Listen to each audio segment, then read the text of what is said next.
It's time for another Broken Plane podcast, coming to you from the Pod Shed in Tigard, Oregon, with your hosts TK and JB.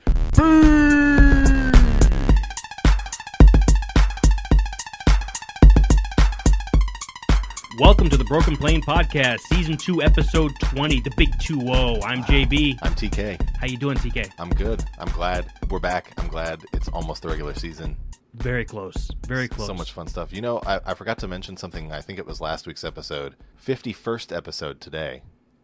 That's right. That's right. Lifetime. We broke the half-century mark. That's really impressive for me. I'm surprised. I'm a little surprised, too. I'm not surprised. I kind of figured we would just keep doing it, but I'm also surprised that it didn't. I'm surprised you didn't give up. I'm surprised whenever I do stuff like over and over again and repeat it forever because it's not really my thing. I think I'm more surprised that we've actually done 51 episodes in about 54 weeks. It's really not. I kind of didn't know that we'd keep it up as well as we did, but we had some breaks. We took a couple of weeks off. We're here still and there, doing it, but we're still here. Yeah. So hey, good for us. High five, everybody. Woo! Yes. So we got a lot to talk about. This is preseason week 4. Right. And this podcast here will be the last podcast that we release before the regular season starts next Thursday. As we record this, it is Wednesday, 29th. August 29th. Yep. So this is it. This is it before games start. Yeehaw. So, yeah, crazy. Eagles-Falcons. Eagles-Falcons on Thursday night, which is still weird without Chris Berman. No Chris Berman. I was so used to him doing the Thursday night games on opening day, and now it's somebody else. It's weird, and I don't even know if I'm going to watch. Is Witten going to be there? Is this his gig? Is the Thursday? Thursday? Is it? I don't know. It might be. I haven't seen him do any games yet. Have you seen him do games? I saw him do a little bit of one of them. He seemed fine.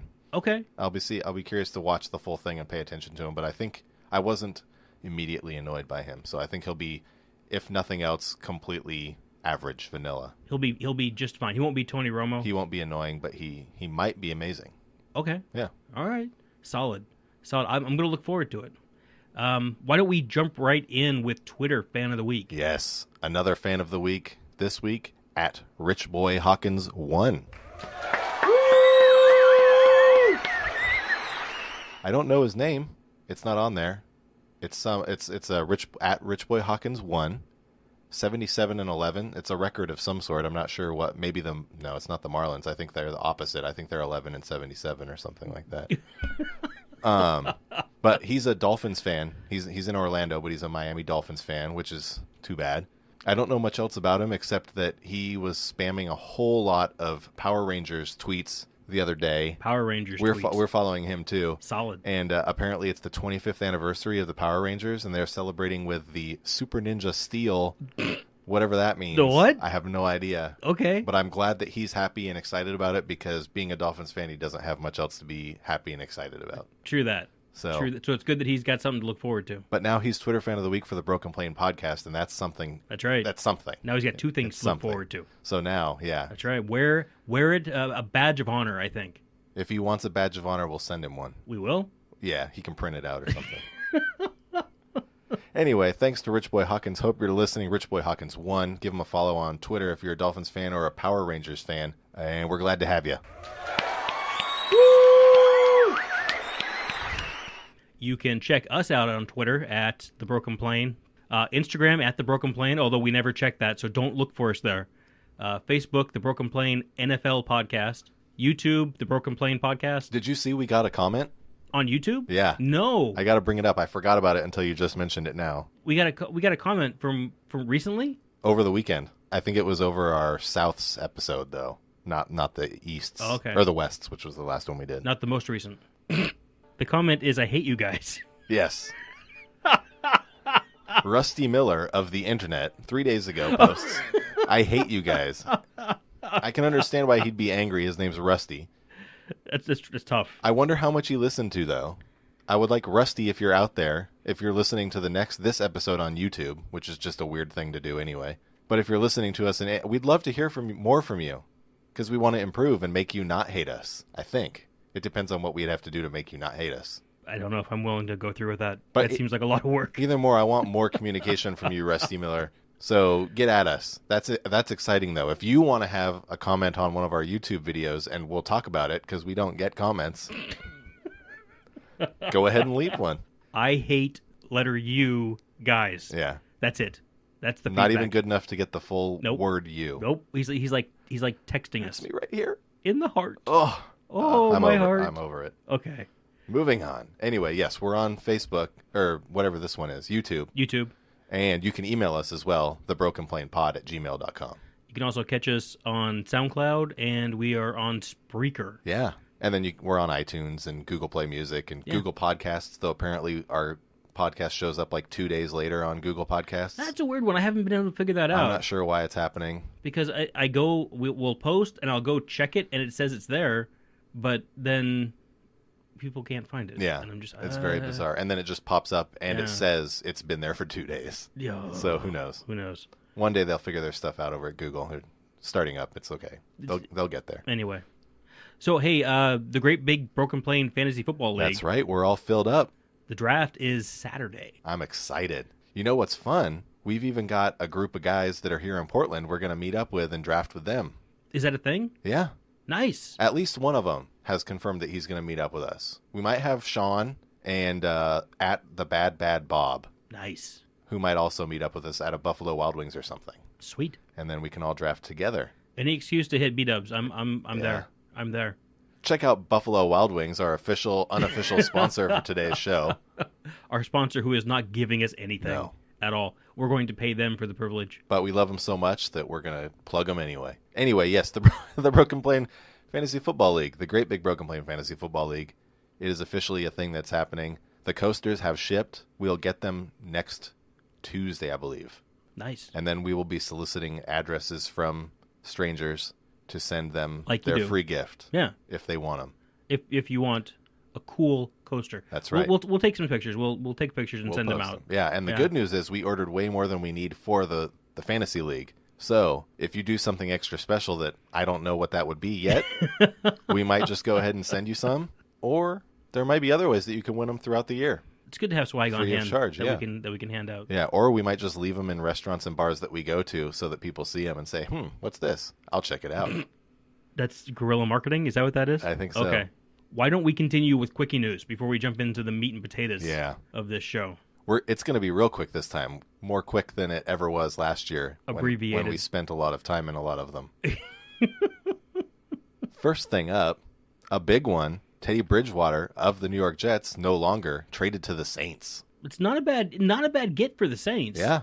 I was a little curious when they made the deal initially because it said a trade. So it was a third round pick from the Saints going to the Jets. Right. And Teddy Bridgewater coming back with a 6th round pick. Yeah. And that seemed more than reasonable to me. Right. I mean, I would sight unseen. I would draft Teddy Bridgewater right now in the 3rd round if you offered him to me there. Heck yeah. So yeah, I think that's right. And good on the Jets because the Jets are getting what? They spent $500,000 in signing bonus and they're getting the Saints 3rd round pick now. Yeah. So good deal. And they didn't have a 2nd round pick next year either because they got rid of it to get Darnold. Okay, yeah. So now they've got a little bit of extra draft capital for next year. And the Saints have no draft capital because they got rid of their 1st next year to move up for Marcus Davenport. And now they just dropped their 3rd for Teddy Bridgewater. So they will not be participating in the draft next year. Speaking of quarterbacks, there was another quarterback trade. Yeah, there was. News. Yeah. My favorite quarterback ever, Rex Hudler. Yes. I mean, Brett Hundley was sent to the Seahawks. Your favorite team.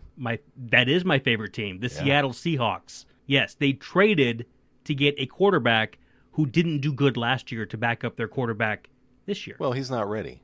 No, he's only been in the league 3 years. Why would he be ready? Why would you think after 3 years of sitting behind Aaron Rodgers, Brett Hundley would be prepared to go into a game and do well? Why would you think that? That's just dumb. And then after he's not prepared, trade for him. Because why wouldn't you? This makes perfect sense to me. And a team that needs a backup quarterback, too, because clearly Austin Davis and Alex Magoo. Okay, all right, I'm just saying, it's not like they've got a ton of guys behind Russell Wilson. No. But you know what? If Russell Wilson goes down, do you really want to watch Brett Hundley run around? Because that's what's going to happen. I think that's what needs to happen. Why? Maybe he'll be ready after this year. if Russell Wilson goes down, the Seahawks should just fold tents for the season They really should. and just be done and get 2-14, get the pick. That's what should happen. Yeah, what? This is a bad decision. Definitely. Yeah. Speaking of bad decisions, through our Twitter feed, we were reaching out, asking for suggestions for things that we could do this week. One of them, Jonah threw out. Superfan Jonah threw out He wants a bad decision decision, which is a fantastic segment. But we thought about it. We're gonna hold off until next week because once roster cut downs happen, I got the feeling there's gonna be There could be something there. A couple more trades may go down. some bad decisions. Yeah. Maybe Aaron Donald has a contract that we can talk about whether it was worth it or not. Ooh. Maybe Khalil Mack has something happen to him. You think they're anywhere near? Everything I read says that they're not. Well, we'll move on to our next little segment in Okay. Kwik-E-Newz. It's about Aaron Donald. Les Snead has come out today and said, he's the GM for the Rams. He came out and said that they're close. And John Clayton of ESPN has said that he expects, well, his guess, it's just an educated guess. It's not, he doesn't have in the know. Mm-hmm. He thinks Friday or Saturday will be the day that the deal gets done. Really? Yeah. Okay, so the Donald deal is close. Yeah, and there was an interview with Sean McVay as well today, and a lot of Rams fans were saying he looked absolutely giddy when being asked about the status of Aaron Donald. He thinks something is close. You know what? McVay's just happy he's not going to have to answer that question anymore. Yeah. Like since June, since May, he's been talking about. Since February, May he's of been last talking year, about this. since he came in. Yeah. Yeah. He's like, when are you going to sign? When's he going to sign? Here's hoping they get something done. It's a better league with Aaron Donald in it. I will say that. Yeah. Whether he's worth the money, we will get into that after it happens. I'm sure. Yeah. Once we find out what the details are. Same thing with Khalil Mack. I hope they get that sorted out. It's a more fun league to watch with Khalil Mack playing in it than with him not. Right. They should trade him. They should trade Khalil Mack. I heard they're asking for 2 firsts. I think they should do that. Rack up those picks. Get rid of Mack. Be bad this year. If you can find someone to help you out with that. I mean, if you can find someone willing to pull the trigger with you, then Exactly. Another piece of news. Aaron Rodgers. Speaking of extensions, Aaron Rodgers signs an extension. This was kind of late. It was just today. it was this afternoon as well. Yes. Yeah. Do you have the deets in front of you? I don't have a lot. I know that he has now become the world's richest quarterback. He has broken Matt Ryan's record that was set earlier in May. Thank goodness. Which I'm sure you're happy about. That's just ridiculous. You are really upset that it's Matt Ryan and Aaron Rodgers up at the top of the quarterback rich list. I am. Here's the thing. Here's some of the details here. His average pay, Aaron Rodgers' average pay now is $33.5 million per year. Okay, and Matt Ryan's 30. But there's some. You got to read the small print with Aaron Rodgers' contract because he was already under contract through 2019. So they got him a year early. They're not going to rip up the contract that's in place. Yeah. This is an extension on top of that. So he's under contract now until 2023. And you already said that'll put him through 40. Right. He'll be 40 years old at the end perfect age of for a quarterback to retire. 2023. He got a $57.5 million signing bonus. Now, the signing bonus counts against the cap immediately, prorated over the next 5 years. Oh, okay. So it'll be $11.5 million against the cap for the next 5 years instead of the whole big $57 million chunk all year. at once. And So they can't sign 16 anybody. guys. They can only roster 30 guys, and the rest of them have to be Aaron Rodgers. Yeah. The base salary in years 1 through 4 of the new contract, really not bad. It's like $1 million more this year, I think, is what people are thinking it's going to be. It's not going up a lot, and maybe it'll increase more as time goes by, obviously. But well, it'll go up a little bit, but it's a 4-year extension. 2020 the base hit is 16.3, and that's not much. Yeah. That's fine. 2021 it goes up to 22 million. 2020 it goes up to 25.5.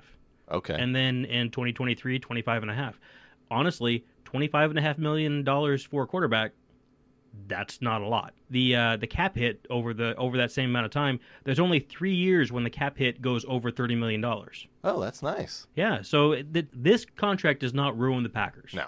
Going forward. And that's always the issue when you talk about big numbers, big contracts. You worry about, especially in the salary cap era, you worry about those contracts being heavily backloaded, and now suddenly you've got a guy You're who handicapped. isn't playing very well. Who he's handicapped. You have guaranteed him a lot of money. Yeah, this is not that kind of a contract. No, good work. And I think that's it. We'll just move right along. Yeah, let's get. We had one topic that came up, I think, a few weeks ago now, so everybody's probably heard it all, but not all of what we're going to talk about anybody's heard before. Jalen Ramsey, All-Pro, amazing. Mouth. Yeah, All-Pro mouth. All-Pro mouth. Cornerback for the Jaguars. He did an interview with GQ magazine a while ago, and pretty early in the conversation with the interviewer, they got on the subject of the 2018 draft, and Jalen Ramsey got a little up in arms about how the quarterbacks were drafted, in what order they were drafted. He felt that if Baker Mayfield was the first overall pick, that he compares most favorably to Lamar Jackson, who then went with the last pick in the first round. So he was not sure why, if everybody was coveting Baker Mayfield so much, why they didn't go after Lamar as quickly as they went after Baker. Do you have a response to that specific? Well, for me, from seeing a couple of preseason games, it looks like Lamar is the least ready to play in the NFL. He sure is fun to watch, though, isn't he? Yeah. Yeah. But to win a game and be successful, yeah. For a season? Right. It seems like a long year if you got to watch Lamar Jackson not know where receivers are. So I could have seen, I guess, theoretically, the Browns take him since they have Tyrod Taylor. Yeah, I mean, you could have seen him. But you and I both were kind of talking about maybe at the Saints. Yeah. Might have been a spot where The he Saints lands. would have been a spot. And when they traded up and took Marcus Davenport, everybody thought, oh, this is surely where... Yeah, and I think a lot of people were thinking some place that already has an established quarterback so that Lamar Jackson has a year or two to develop, kind of in that traditional quarterback development role, where the guy comes in, he spends a couple of years watching on a clipboard and holding a clipboard, watching on a... What is that? Watching on a clipboard. Watching on a Microsoft Surface Watching tablet. on a Microsoft Surface tablet. But a couple of years just backing up and, kind of learning how to do things in the NFL. Yeah, become a pocket passer a little bit. He's already got the running thing down. And honestly, he landed in Baltimore. And it seems like Joe Flacco is taking this the right way. Yeah. In as much as he's scared for his job now, so he's doing better. So this is actually a pretty good spot. This is that kind of spot. So it kind of makes sense. But in the preseason, I've been searching out Lamar Jackson in preseason games. Like you said, I don't know that he's NFL ready. No, I don't think so at all. That seemed to be pretty accurate. It was rough. And I think a lot of it really does look like he doesn't know where his receivers are. And I don't know what they were running in Louisville. Obviously they were just running in Louisville. Obviously, it was a different offensive. Everybody run. Yeah, everybody Lamar run. will find you if he can't get there himself. Yeah. Anyway, Jalen Ramsey. We love to talk about Lamar, but that'll come later, probably Okay. next year. Jalen Ramsey then went on a diatribe because he was talking about how he viewed all the quarterbacks, his scouting report essentially. Mm-hmm. And everybody knows it, so we're not going to get into it. But what we are going to get into is our scouting report of all of the quarterbacks. Yes. What we've got here is a list of quarterbacks. We'll just read them off, and then we'll give you some snap judgments on what we think of them. What we think of him? Yeah, Jalen Ramsey style. So this is all 32 of the projected starters, I guess. Right. Okay. Russell Wilson, Future Hall of Famer. best quarterback in the NFL. Okay, we're agreed. Okay. Jimmy Garoppolo. Better looking than Tom Brady. Excellent taste in women. Oh, nice. Right? Nice. Strippers. Jared Goff. Find someone who looks at you the way Goff looks at Sean McVay. I've got you can barely see the wires that McVay uses to move him around. Yeah. Which is wordy. Same idea. But yeah. How about Sam Bradford? I've never seen a quarterback look more scared. Ooh, that's true. I think he sold his soul to the devil. He might have for $20 million. Yeah. How is he under contract this year? Makes no sense. Oh my God. You know what? Again, segue. He is the 20th highest paid player in the league. Sam Bradford is the 20th highest paid player. Wow. All in the positions. League. Yeah, all positions. He's making more than Von Miller. At first I heard quarterback, and I'm like, that's not bad. He's making more money than Wow. Von Miller. Von Miller is the highest paid non-quarterback. Sam Bradford's making more than that. Yeesh. Yeah, so go figure. Quarterbacks are at a premium. It's good to be a quarterback. Yeah. Phillip Rivers. Hate his throwing motion. Oh, loses a lot for an elite quarterback. You know Yes. what? His throwing motion. He really does. Go watch YouTube videos of Dan Marino. No. It's similar. They didn't have video back then. You can't fool They me. had video. Well, they had film. Yeah. You had to develop it. Derek Carr. Almost as good as his brother. I say too much eye makeup. He's got some sunken eyes. Cut man. it out. That's hysterical. Case Keenum. Not very good. Not as good as Kirk Cousins. Yeah, that's what I got. Right. Patrick Mahomes. Tecmo Bowl revisited. Ooh, I say future MVP. He might be. Yeah. Dude's got skills. We'll see. Going to be an exciting year to watch him. Mitchell Trubisky. He'll be all right. Unproven. Yeah, asterisks. Yeah. Matt Stafford. Made a name for himself by having 3 elite games a year. Wow. You know what? That's probably right. Could be. I say he's probably better than he performs, which is kind of the same thing. He teases you. It's like every year he's got like, oh my good, you see that game? And then he goes and throws 250 and 2-1 for a couple of games. Dink and dunk, dink and dunk, yeah. Aaron Rodgers. Real best quarterback in the NFL. I say he's good. Yeah. Kirk Cousins. He's not as good as Case Keenum. He's not as good as Alex Smith. Tyrod Taylor. Better than all the quarterbacks on the Bills roster. Yes, he is. Yeah. I think the Ravens should have kept him. That's really? Yeah. Wow. What are you going to do? Joe Flacco. Not as good as Matt Ryan. Oh, that's harsh. That hurts hard. Coming from you. I say he's smart. But I'm talking about book smart, not football smart. He's football stupid. Oh, that's brutal. Yeah. Ben Roethlisberger. Didn't he rape someone? Oh. Is that slander? I just asked the question. You did just ask a question. I'm not going to answer it. Okay. He's you know what? What did I wrote for him? He's being propped up by Antonio Brown and Le'Veon Bell, which is actually a very serious answer. When my answer probably should have been missed his retirement window. He's still doing all right, winning divisions. Yes. And losing to Jacksonville. Andy Dalton. Not as good as Joe Flacco. Thank you. I appreciate it. I say he's average. He's the Matt Ryan of the AFC. Ooh, okay. All right. Tom Brady. He's good. GOAT. Sam Darnold. Could have NFL talent, but we won't know this year. We might now. We will not. Oh, we will not know. Okay. I'm not really a fan of the shape of his head. He has got the widest chin I've ever seen in my life. I like it. It's like his entire jaw protrudes all the way from the back where his mandible. I'm glad he wears a helmet. Forward. I don't have to look at it a lot. That's why football is a good sport. Yep. Josh Allen. Oh, he makes Joey Harrington and Tim Tebow look like Tom Brady and Michael Vick. He's the next Jeff George. Ooh. Is Jeff George, was he good? No. Okay, I guess that's why I've never heard of him. How about Ryan Tannehill? Not as good as Andy Dalton. He'd be a great backup quarterback. You know what? Yeah, I would rather have him than Brett Hundley. So yeah, that's right. Very good, very good. Eli Manning. Mouth-breathing moron. As good as his skill positions. Yeah. You know what? It's funny because as we do this podcast, I'm becoming more of an Eli Manning guy. As we kind of round, isn't it annoying how that happens? You just start liking everybody a little bit. Yeah. Except for what worries me this Ryan. year, we are definitely in football season because Hard Knocks. I'm a Bills believer now. Oh my gosh. Yeah. We'll talk about that more. Oh no. Alex Smith. I hate him, but he's good. He's not great, but he's good. He reminds me a little bit of Jay Fiedler. Ooh, fine. He's fine. He's right. Just fine. Jay Fiedler. Dak Prescott. Zeke makes him. Bryant being gone helps. Oh, okay. Yeah. He's going to do better this year. I think he is. You look back at Brett Favre when Sterling Sharp went down, and then he sort of came out of his shell. Yeah. Matthew Stafford when Megatron retired, and he kind of came out of his shell a little bit. Up to 5 good games a year. Maybe. Yeah.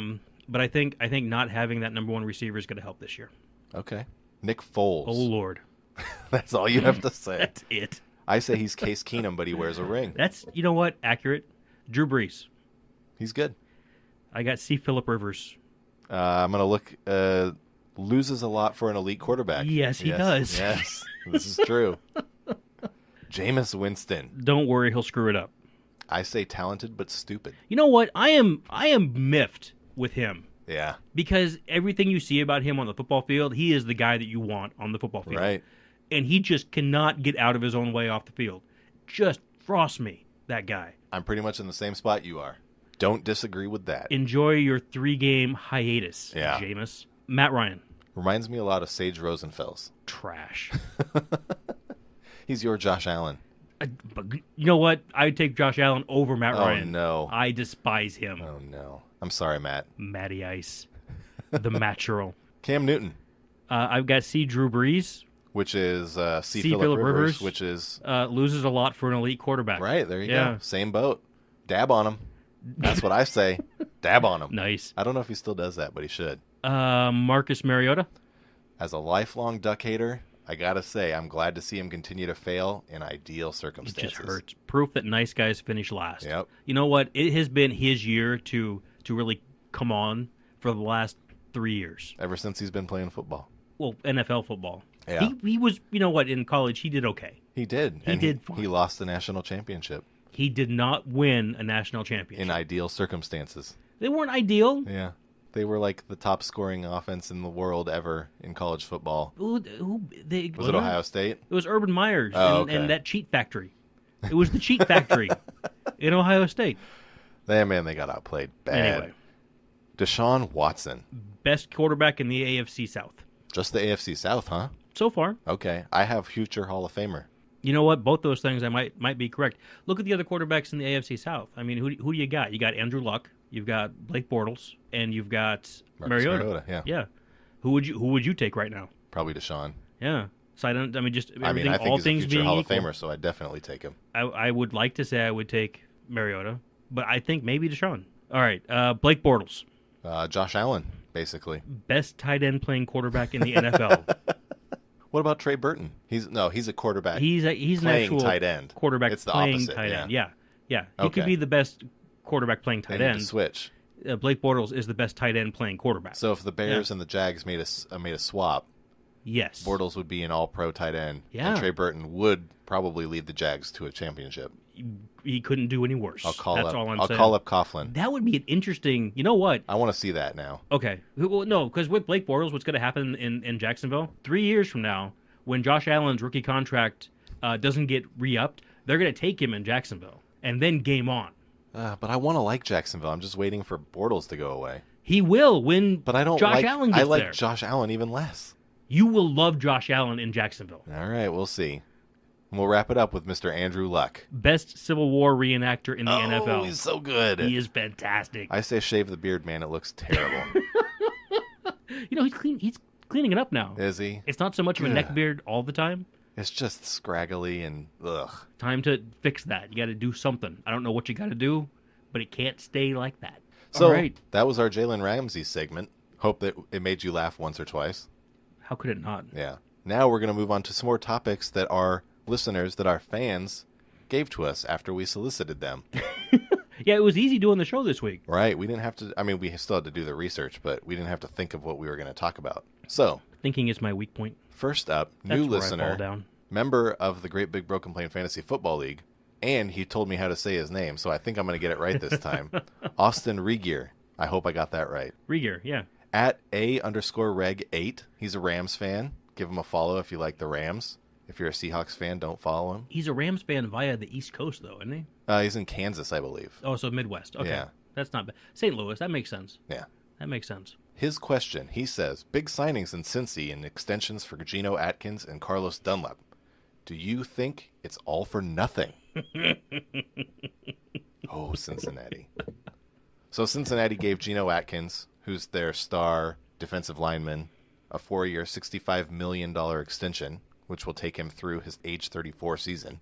Then they went out and gave Carlos Dunlap a 3-year, $45 million extension, who was drafted the same season, the same draft, as Geno Atkins, so they're the same age and will be also about 34 when his deal expires.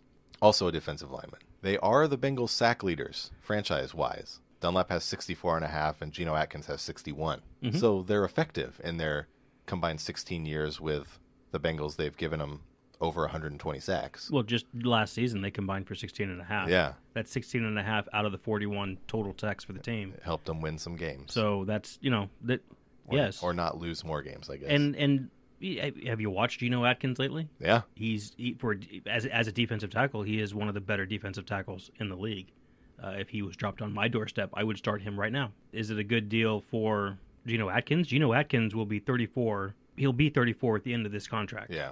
So this is a contract that will pay him, close to up to when he probably is looking to retire. I would think so, if he makes it that far. The thing about this contract, we were talking about Aaron Rodgers' contract and how it was front-loaded Right. a little bit. This contract is not. This contract is back-loaded. So potentially you could have a case where Atkins is older, being paid more money, and underperforming. And what might happen then is he could well get cut because it's a really expensive proposition to keep around a guy who's not producing and paying him top dollar. And they'll save some money by cutting him, but not as much as if they front-loaded the contract and it was paying out less when the cutting came around. Well, yeah, and the thing is, that's just the point though. If you're paying him less, there's more incentive to keep him on the roster. Exactly. Right? Because the last you can still get something out of him and get value for the exactly. lower. Yeah. So it's weird to me that you would as the Bengals front office, it's weird to me that you would backload this contract. Unless you're trying to mitigate cap room. Right, for right now. But I don't understand that either because they don't have anybody to sign. Geno Atkins is now the highest paid player on the Bengals. Right. They don't have Andy Dalton's not making huge money. Nah. And he's there for another 2 years at least, right? And he's under 20 million. I think he's like 17 million. Something it's something like that. So they might be no, that's not a good idea if they have to pay him. If they're planning on keeping him, I personally think they should move on from him. They probably should. He's an average quarterback. Yeah. In this day and age, he's the Matt Ryan of the AFC. After all, 10 years ago, $30 million a year. 10 years ago, if you had a quarterback that was mediocre or better, you locked him up for good. Yeah. Now, there's a lot of quarterback talent out there. I don't think I would turn my eye away from a guy who was maybe had a higher ceiling. I mean, Teddy Bridgewater just got traded to be a backup again, so. Everybody's fine. Right now, who would you take, Andy Dalton or Teddy Bridgewater? Teddy Bridgewater. I think I would too. Yep. So again, there's guys available. Next season, if Baker Mayfield does what we think he will do, Tyrod Taylor's available. Yep. Who do you take, Tyrod Taylor or Andy Dalton? I'll probably take Tyrod. That's what I'm saying. Blake Bortles or Tyrod Taylor. We can go down the list. Yeah. At what point do you look at Ryan Tannehill and say that guy's replaceable?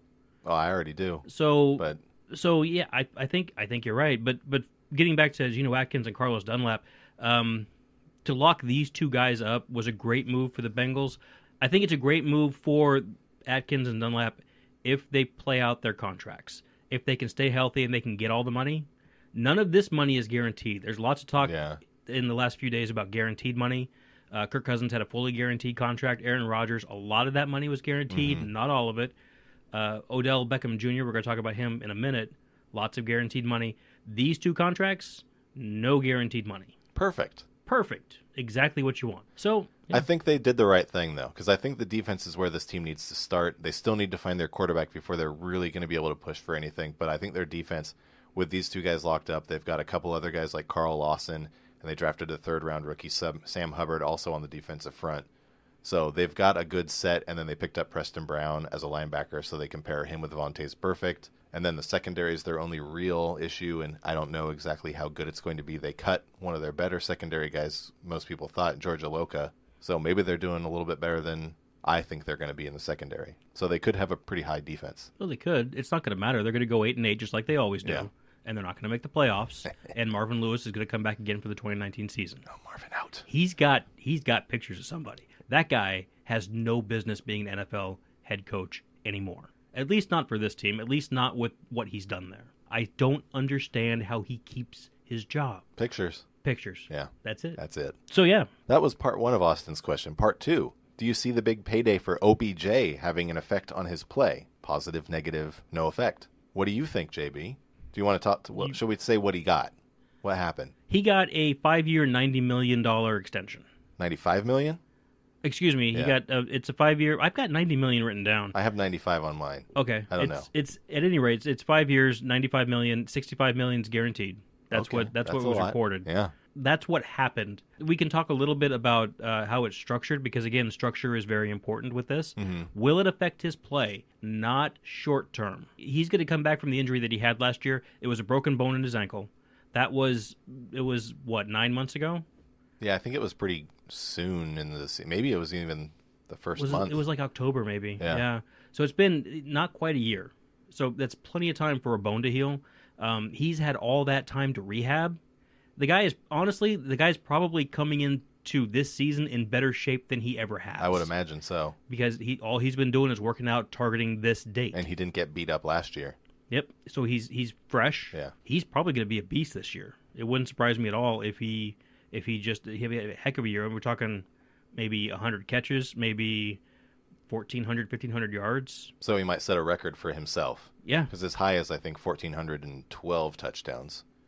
Yeah, I mean, he could. So you think he'll improve? It wouldn't. You know what? If you Despite told me, Eli if you told me Manning. right now that he's going to have more than 12 touchdowns, I wouldn't be surprised. Yeah. He is going. He's on. He could come back and have a truly monster year this year. It's not because of the contract. That's because that's what he does on the field. That's who he is. That's who he is on the field.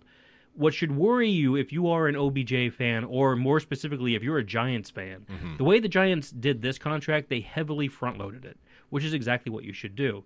Now, the downside to that is that in the last few years of the contract, it's a 5-year extension. In years 4 and 5, he actually isn't making very much money. So after year 3, the Giants have an option to cut him. That's when all the guaranteed money stops. Yeah. Is after year 3. So at that point, the Giants can determine whether they want to stay with him if things are working out, or they can move on if they want to.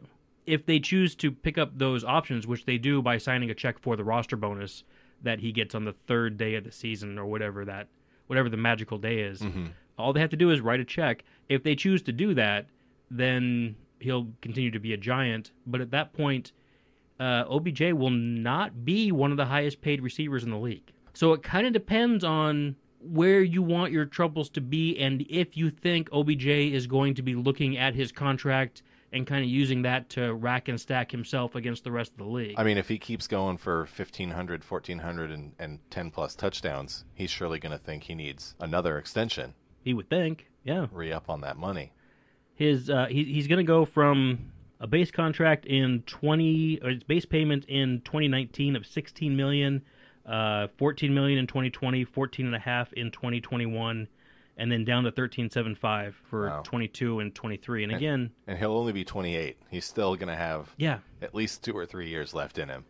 I've got him at 30 years old at the end of the deal. Well, I meant at the end of the guaranteed money. Yeah. He's got for sure. He's got one more contract. And will he get sick of losing? Will he start to play down a little bit once Eli is gone, and it's who knows who it's going to be? It's not going to be Davis Webb, maybe Kyle Lauletta. Well, again, or maybe somebody else. You start pulling these names out of a hat. Why would you go there when you can go with Tyrod Taylor? Teddy Bridgewater's going to be a free agent. You've got guys coming loose. As a matter of fact, here's a horror show scenario from that could happen to me. Russell Wilson actually isn't far from. He's about 3 years away from hitting the free agent market. That's the perfect time. I'm just saying.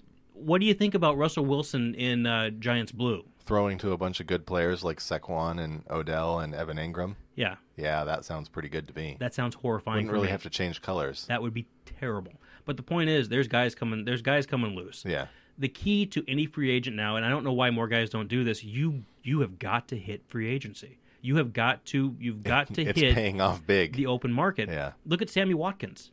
Sammy Watkins did bad his last year in Buffalo, so they did not franchise him. Yeah. And he signed a 3-year deal. And he did fine in Los Angeles. He did fine. He didn't do great. But the thing is, he's now in year 2 of that deal. Yeah. So he's got to play out 2 more years, and then he gets to test the market again.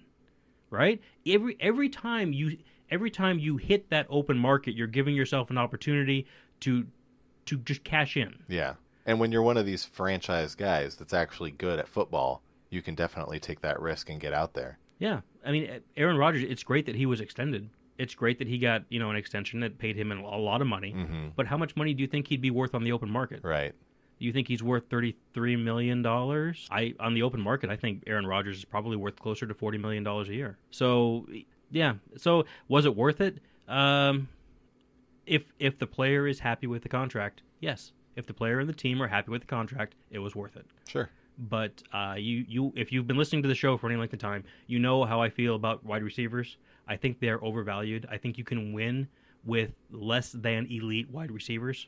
I don't think you need to have superior skill at that position. The Super Bowl would tell you such. Yeah, Super Bowl participants, Super Bowl winning teams. Yeah. What was the stat? It was since the turn of the century, there was no All-Pro wide receiver. There is no wide receiver who made the All-Pro team the season they won. On the Super Bowl winning roster. So the year they won the Super Bowl, no receiver was an All-Pro receiver. Right. So what you tell me, what does that mean? Clearly you need performance at the position, but do you need elite performance? No, I don't think you do. Yeah. The Patriots have won the Super Bowl 6 times in that time span. Name for me the superstar receiver they've had on their roster. Deion Lewis. Wes Welker. Are we going to call him a superstar now? Troy Brown. Julian Edelman. Is he a superstar? Yeah, I mean, I guess Rob Gronkowski's been there, but tight end. he's a tight end. Yeah, it's not quite the same thing. Yeah. Randy Moss was there for the undefeated season. I'm sorry, the almost undefeated season. But again, he didn't win the Super Bowl. Not an All-Pro and that didn't year. win the Super Bowl. Yeah. So, yeah, you don't need to have an OBJ type guy on your team necessarily to win.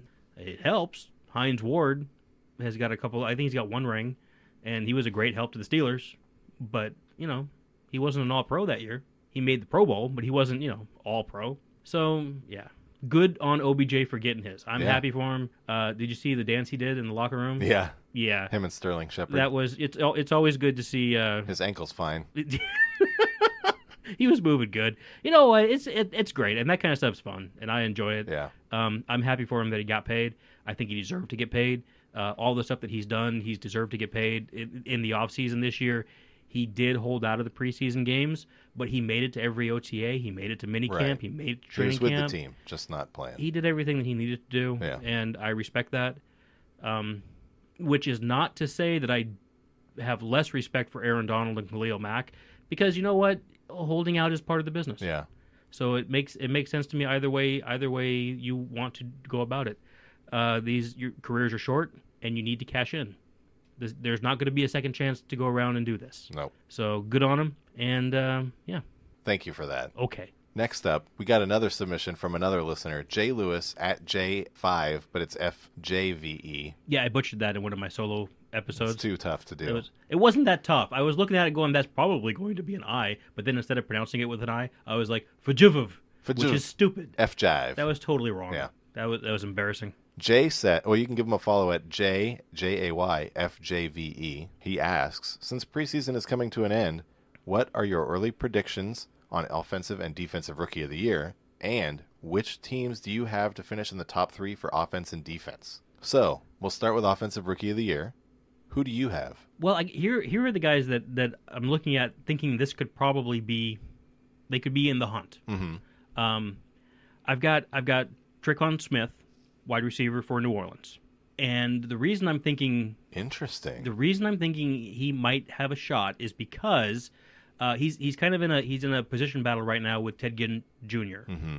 That's kind of the spot they see him at, that flanker position, so they can utilize his speed, use him as a deep threat. He's a bigger receiver, a bigger guy. If he can get into the starting lineup early, Mark Ingram has a 4-game suspension. Right. So there's going to be more balls to distribute to other people with Mark Ingram out. They're not just going to feed Kamara and Michael Thomas the entire time. Yeah. So I think, and if he can get an early jump, I think with Drew Brees as quarterback, there's not a better ball deliverer in the league. This is true. Than Drew Brees. And Drew Brees likes to really throw break it out. deep too. Yeah. Yeah. So Drew Brees is going to spread the ball around, but I think Tre'Quan Smith has a chance to get a lot of those, and that could put him in. Wow, that's a fun one. That could put him in contention. So you've got a dark horse for offensive rookie of the year. I've also got Royce Freeman. Okay, I like that. From University of Oregon. Yeah, go Ducks. He's going to get a lot of touches. He has been an NFL caliber back for the last 2 years at Oregon. He's got the build and the skill set, I think, to succeed in the NFL. Last year at the University of Oregon, he was really holding him. He held himself back almost by being in the college game. He is ready for the NFL. He was ready for the NFL last year. He could come in right away and really do well for the Broncos. Man, he looked good in preseason. Yeah. He looks like he's ready. I'm not stoked that Devontae Booker is sharing the backfield with him. Yeah. But I think he could probably outperform him. And I also think that if Case Keenum's going to have any kind of success, he's going to need someone to run the ball for him. Right. I don't think he can take that team a long ways by himself. And I think Royce Freeman can carry that load. I like it. And I don't think Devontae has enough talent to really keep him away. So I think it'll be up to Royce to play himself out of snaps in this case. That sounds right to me too. Yeah. And here's the one that I think, this is the one that I feel the best about. If I was going to put money down, I would put money down on Calvin Ridley. Oh, really? And the reason is, even though I hate Matt Ryan, he does do a decent job of getting his ball out to the receivers, right? He can hit a guy on the edge. Calvin Ridley is a fantastic route runner. Calvin Ridley would also see the second best defensive back on the defense because Julio That's Jones is on the other side Yeah. taking that number one DB. And if Sanu's on the field, he's a pretty good wide receiver too. So Yeah. you might even get third DB. So I think Calvin Ridley's going to have a lot of opportunities Interesting. to do well this year, to catch a lot of balls. And if he does, and if the Falcons do well, I think he could be in contention. All right. I like it. I didn't go quite as deep as you did. My pick is going to be Sam Darnold. Really? With the trade of Teddy Bridgewater. The lantern job. And the guarantee. The guarantee? The guarantee that Darnold's playing these games now, because I don't think... McCown could get in there for the first week or two. Jolly Josh McCown? Yeah, if they think he's not quite ready yet, if they want to give him a few more weeks. But I kind of get the feeling he's going to play all year. And I think he's got the talent. I think he might have been one of the better. I think he's probably right up there with Baker Mayfield as the best and most NFL-ready quarterback coming out of college. And I really like his weapons, too. I think Robbie Anderson and Jermaine Kearse will do a good job catching the passes. I still believe in Quincy Enunwa. And Terrell Pryor is there. I think a lot of people are forgetting about that because he had a terrible season in Washington. But I think he's got a lot to prove. He's going to want to get one more paycheck after this. I think he could be a nice piece. And then they've got Isaiah Crowell and Bilal Powell at the running back position. Bilal Powell's a pretty solid pass-catching back, which I think will be a important part of the Jet offense because the offensive line is probably not going to be very good. So I think a lot of screen passes, a lot of quick passes, that type of thing. So I think that could give Darnold a lot of yards that he probably doesn't really earn, but makes him look better than he might be too. You know, I get all that. Here's why I stayed away from the quarterbacks, because I was thinking about kind of that same thing. Quarterbacks are dangerous. The rookie quarterbacks that I'm seeing out there right now are going to be on teams that aren't going to be very good. Right. So as a quarterback, you're responsible for your team's record. It's not fair, but that's how you're judged, right? So I don't think you can give an offensive rookie of the year award to a quarterback on a team that has losing record. Yeah. For Sam Darnold to win, I think the Jets almost have to make the playoffs. My opinion is that he's going to throw for a lot of yards. He's going to have a decent number of touchdowns, going to protect the ball well, and it won't matter that they lose. I agree with all of that except for protect the ball well. And the reason is going to throw some turnovers. The reason throw being some interceptions. It's not.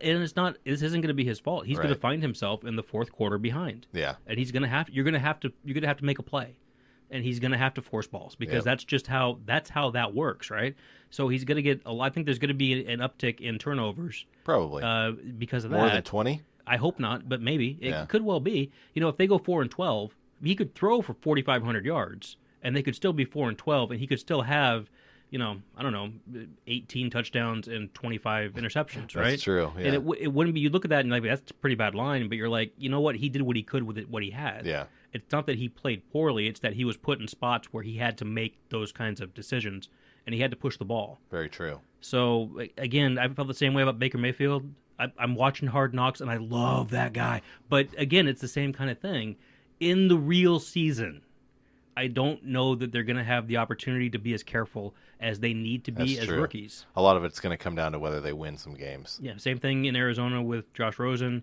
I hope Josh Allen and the Bills get this figured out. That was the third preseason game they had was just hilarious. That was miserable. Yeah, it was great. It was so bad, and I hope they figure that out.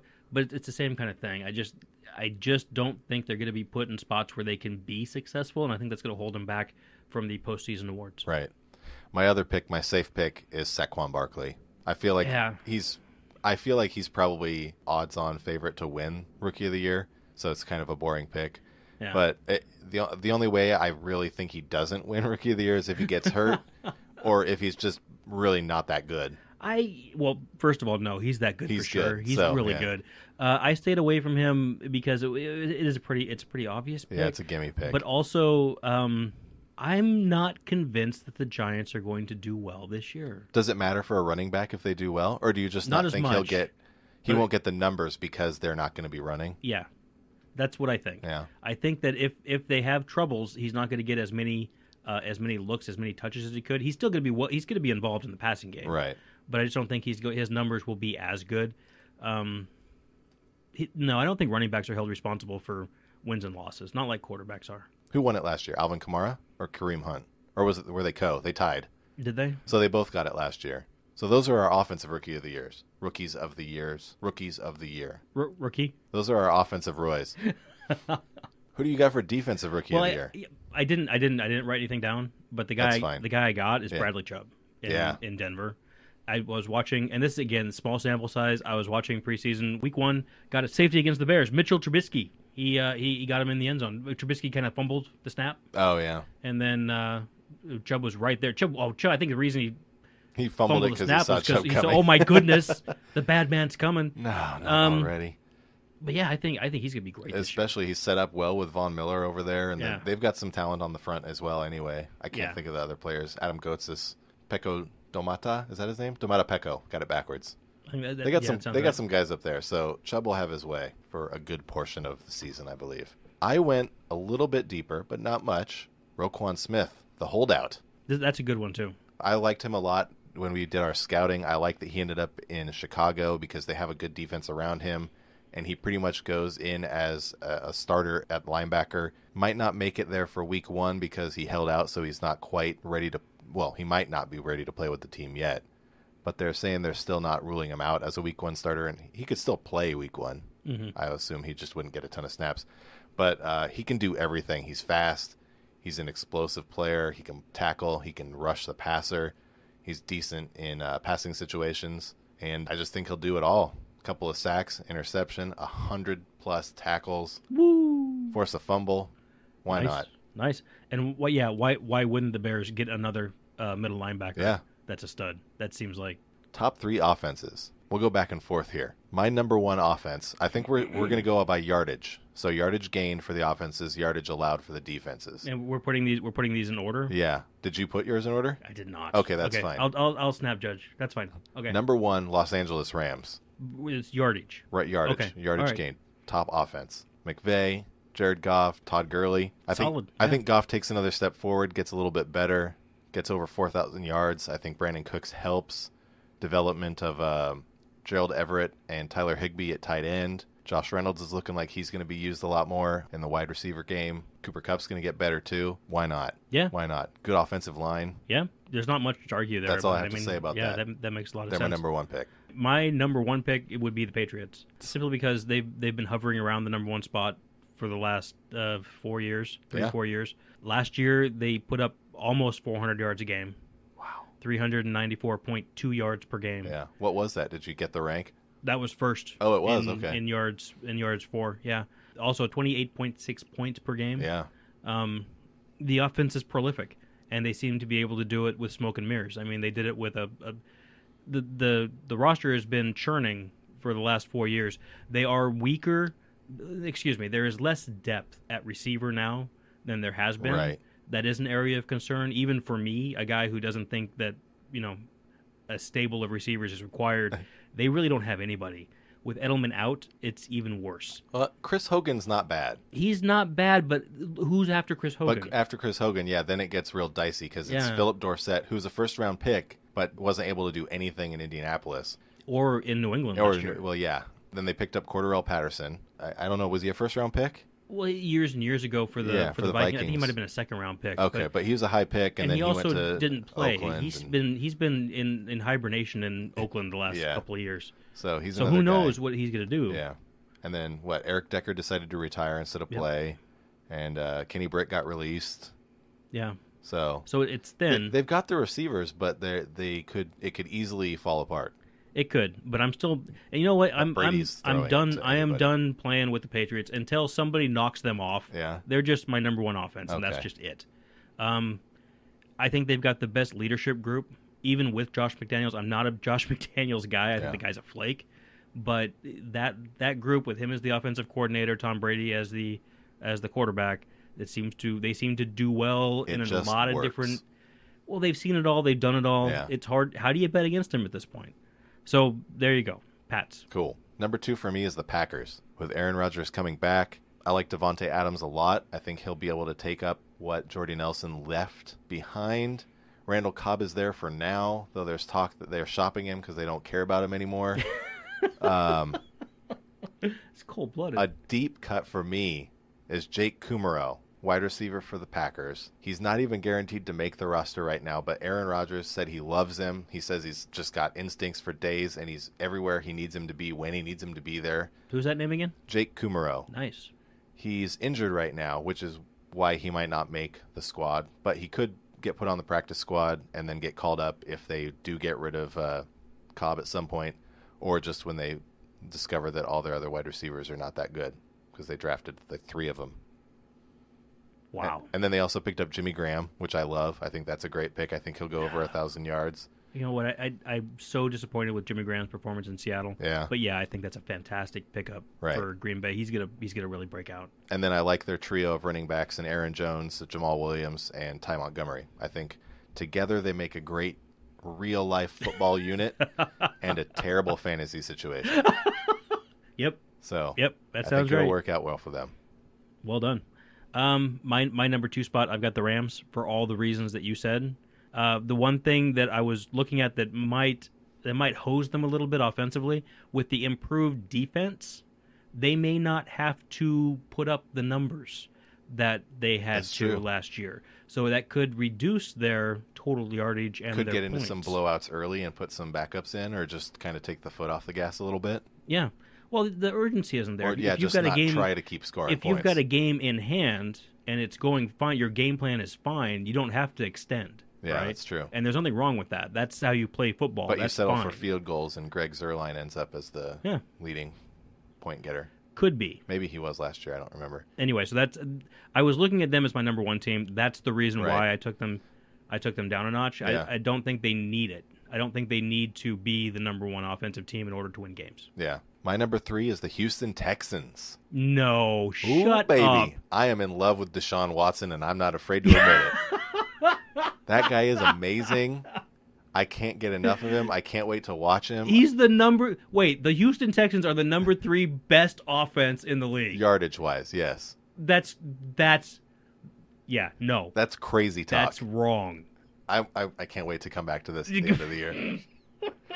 Deshaun Watson's amazing. I love DeAndre Hopkins. He'll catch anything. I think Lamar Miller will be back on the upswing this year. I think he had a pretty good run of games when Deshaun Watson was actually playing. So I think he'll be a little bit better despite the fact that their offensive line is terrible. You hate it. I don't care. It's so bad. Top 10 offense at least. Oh my goodness. Okay. All right. Who's your last offense? As horrible as the Texans pick was, I've got the Niners. I thought about it a little bit. And you know what? If you look at it, it kind of makes sense because for last year for the whole season, they put up 349 yards a game, 20 points a game. Yeah. If you look at just Jimmy Garoppolo's games, just the last 5, they were 5-0, 409.6 yards per game, 28.8 points per game. Wow. Those are just Jimmy Garoppolo's last 5 games, the games he started. Yeah. If you extend that out, good. I mean, my goodness gracious. With an improved offense in general anyway. An improved offense in general. Their defense is better now than it was last year. Yeah. But I still don't think it's elite. No. I think they're going to get into some games where if you want to win, you got to score points now. Yep. That's how that's going to have to work. It wouldn't surprise me if the Niners need to score 30 points a game to win. Mm-hmm. I kind of think that's where they're at. And if that's the case, then that's a lot of offensive production. And I think that, Yeah. The only thing that I was thinking about them seriously, too, the only thing that took me away, I was watching a Pro Football Focus video breakdown of Jimmy Garoppolo yesterday. And they threw up a little stat sheet.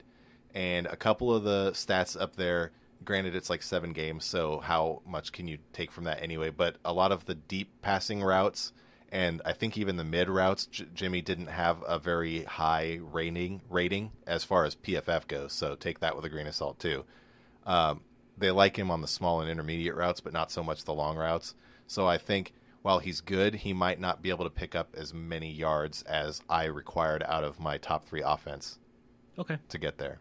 But I still like them. At that point, I think they have a chance to have a really good offense if Jimmy's for real. Well, and at that point, it becomes a matter of how many offensive plays you get. Yes, that too. And there's only so many. So that makes sense to me, too. Yeah. You can have a very successful offense dinking and dunking like that, but you might not be able to put up the numbers. So, yeah, that makes sense. Okay. Top defenses. I didn't like this part at all. This was hard. Let me start. Okay, let me go start first. because I want to get mine out of the way. Who's going to allow the fewest yards this year? Okay, the fewest. My number one pick.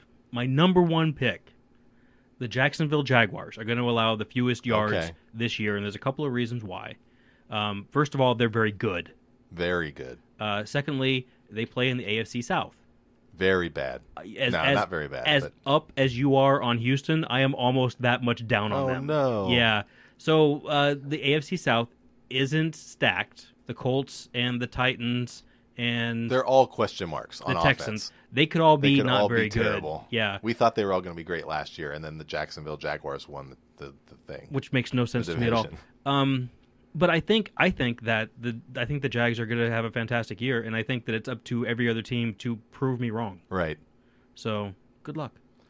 Number one for me, taking both spots at the top, Los Angeles Rams. Oh, come on. Yeah. Oh. I was just going to name some names. Aaron Donald, Ndamukong Suh, Michael Brockers, Dominique Easley, Mark Barron, Marcus Peters, Aqib Talib, LaMarcus Joyner, John Johnson. The list goes on and on. I didn't really name any. I mean, Mark Barron's kind of a linebacker. Mm-hmm. But I didn't name. That's basically the only issue is the linebackers. They're kind of a question mark. They could still be good. We'll see. It could be a real special year in LA. It really could. I have them pegged to be dangerous. They did not make my top 3 defenses, but it wasn't because I looked at them and said they're going to be bad. They could still be 4 or 5. I said, you're going to pick the Rams. I'm not going to pick the Rams. Much. Let's go on to number 2. It's pretty self-explanatory at that point. Who's your number 2? Chargers. I got the Chargers. I like it. And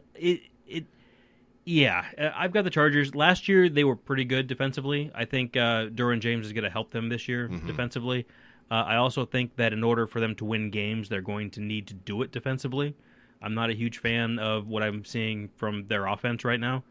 I think that the pass rush, if the offense can stake them to an early lead, I think the pass rush on the defensive side will be able to be very effective. Right. That will help. So I'm cautiously optimistic that Phillip Rivers will be able to get that first score in. And then maybe they can, the defense can take it from there. Sense, yeah. Also, I'm a huge Gus Bradley fan, the defensive coordinator. Yeah. He's a Pete Carroll guy. He's a former Seahawks. He's former SC defensive coordinator. He had a stint in Jacksonville that didn't go well as a head coach, but he can coach defense. So that's my reason why. I like it. I'm going with Cincinnati. I didn't like them at all until I started reading about Geno Atkins and Carlos Dunlap. So I might be on a little bit of a recency bias. It's a hard knocks issue for you. Yeah. But man, I love that pass rush. They got Carl Lawson, the second-year player who had an amazing year last year as just a rotational guy. The talk is that Michael Johnson, who is also on the defensive front, they might get rid of him to save some money, which would put Carl Lawson in full time. They drafted that third-rounder Sam Hubbard. Then they've got Preston Brown, who I really like to do good things in the linebacking position alongside Burfict, who Burfict is pretty amazing when he's on the field. He just needs to stay on the field and not get suspended or get hurt, which he also gets hurt every once in a while. The secondary was the only issue for me, but I think the pass rush they have is going to do good things for the secondary, which isn't the best. But having to throw the ball early, players don't have to stick with their men quite as well, quite as long. Yeah. I think it'll do good things for them there. And I think they have a pretty good defense anyway. You know what? That is remarkably well reasoned. Let me tell you why it's wrong. Oh, I had one more thing. Okay. One more thing. They play in the NFC North, so they've got Baltimore, who could very well be a terrible offense. Cleveland, who could very well be a terrible offense. Yeah. They also play Indianapolis, Denver, Chargers, Buccaneers, the Panthers, and the Chiefs, who all have, projected to have bad offensive lines. Yeah. All of that makes sense. That's like 10 games. Let me explain to you why it's still wrong. It's still wrong. Marvin Lewis is the head coach. The Verminator is not going to... You know what? Can you be a great defensive team? Can you lead the league in yards allowed and still be 8-8? I think they... they haven't led the league, but they were second. I have them second. But I think they were up there at like 3 or 5 in yards not too long ago, and they didn't not do a playoff team. So that's completely... You know what? Yes. What you said, that could clearly... that could happen. There we go. All right, my number three team, and again, this is for a lot of the same reasons that I have the Chargers. I got the Broncos. Oh yeah. And again, it comes down to can you get a lead quickly? Because if you can get up, the pass rush that the Broncos can develop right now can really stymie teams. Yeah. It worries me a little bit with Case Keenum as their quarterback, as their playmaker, because I don't know that they can. I don't know that the Broncos defense can stand up for 60 minutes, as it were. Right. I think they'll have troubles if they're going into the second half and the score is 3-0. There could be some margin for error there. Yeah. But if you can give the Broncos defense a lead to work with, I think they can make life miserable for quarterbacks. That sounds right to me. And the AFC West is pretty wide open, so they could have some. They could have some good luck against some of those offenses. They really could. I mean, the Raiders' offense is man. I have no idea what to think about the Raiders. Well, it's hard because the Week 3 game against the Rams, you can't trust it. You can't trust that. And so you don't even know where they are. How good are they? Nobody knows. It could go either way easy. Yeah. Patrick Mahomes is going to throw a turn. He's going to throw picks this year. He's going to turn the ball over. So the Chiefs are going to be exciting to watch just because you don't know what's going to happen. Yeah. It could be anything. The AFC West is wide open. I'm glad the Seahawks aren't there anymore because of course we're in the NFC West, which is no better right now. So I don't know. All right, are you ready for this? Do it. The Green Bay Packers. No. Out of nowhere. How does that happen? Perennial non-powerhouse on the defense. I have them to make a full-blown turnaround, baby. Why? All right. Look, their run defense was okay last year. It was middle of the pack, 17th overall yards allowed. Pass defense was no good. It was 23rd. It was still 23rd though. It wasn't even the worst. It was but problem, 23rd that's bottom third. It's still a problem. But Dom Capers was the DC last year, and he's a certified loon. That guy is not a. I'm so glad he's gone. He's an idiot. They bring in Mike Pettin. He's got a penchant for putting together a good secondary. They do have a very young secondary, but I talked up already Josh Jackson. Mm-hmm. Jair Alexander. They've got a Kevin King, a couple other young guys from last year, and their pass rush and run defense is filled with talent that you haven't heard of yet. So let me get this straight. Your reason they're going to be better is because the former head coach of the Cleveland Browns is their defensive coordinator. That's right. You're killing me. You are just killing Some guys are just meant to be coordinators, baby.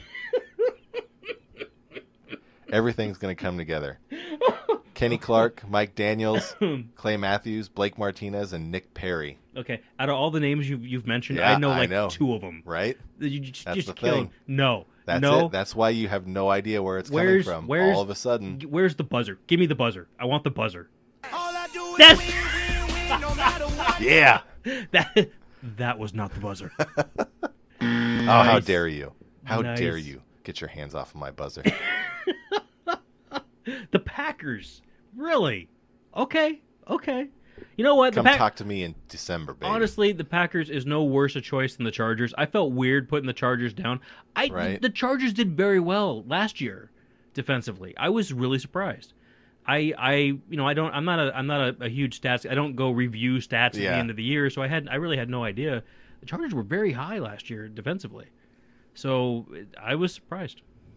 Same. I thought about the Chargers as well. So but I wanted to be different. Packers, baby. you were different. Well done. Very different. Well done. Yikes. That's it for today. That's all we got. Yeah. We'll be back next week. We're going to look for some more user input, listener input. So if you have something else you want to talk about, if you liked what we did today, if you like what Austin and Jay had to contribute to this whole thing, this whole mess that I'm rambling on about now, if you like what Austin and Jay gave us and think you have something better, challenge them to a duel.